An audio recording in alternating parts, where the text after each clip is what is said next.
ভাই এখানে আমার সাইডে দেখুন গরমের ফুলকপি চাষ করা হয়েছে। গরমের ফুলকপি চাষ করতে গিয়ে কতটা লসের সম্মুখীন হতে হবে চাষি ভাইকে দেখুন। এই ফুলটাকে আমি দেখাই তাহলে বুঝতে পারবেন। দেখুন ফুলটা কি অবস্থা হয়েছে, এই যে দেখতে পাচ্ছেন ফুলটার এরকম পরিস্থিতি হয়েছে। এই পরিস্থিতিতে যদি আপনি এই গরমে ফুলকপিটা চাষ করতে যান তাহলে কিন্তু লসের সম্মুখীন হবেন। সেদিকে লক্ষ্য রেখে আপনারা কখনোই রিস্ক নেবেন না। রিস্ক নিয়ে এই সময় যদি আমরা গরমে ফুলকপি চাষ করি তাহলে এরকম দশা হতে পারে। তাছাড়া বিভিন্ন পোকামাকড়ে আক্রমণ করে এই কপি গাছগুলোকে নষ্ট করে দেয়। এখন প্রচুর পরিমাণে পোকাতে আক্রমণ করে গাছগুলোকে নষ্ট করে দেয়। দেখুন এখানে পাতাগুলো দেখলেই বুঝতে পারবেন কপির পাতাগুলো কি ঝাঁঝালো অবস্থা হয়ে গেছে। এখান থেকে চাষি ভাই যেটা আশা করেছিল সেটা হবে না।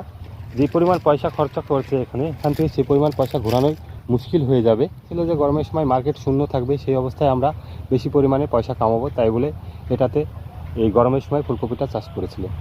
কিন্তু ফুলের আকৃতি যা দেখাচ্ছে তাতে কিন্তু এখানে প্রচুর পরিমাণে লস হবে। ফুলগুলো সম্পূর্ণ বিকৃত হয়ে গেছে এবং পাতাগুলো সব ঝাঁঝরা হয়ে গেছে। ফুলগুলো দেখে আপনারা বুঝতে পারছেন, আমি আপনাকে দেখালাম।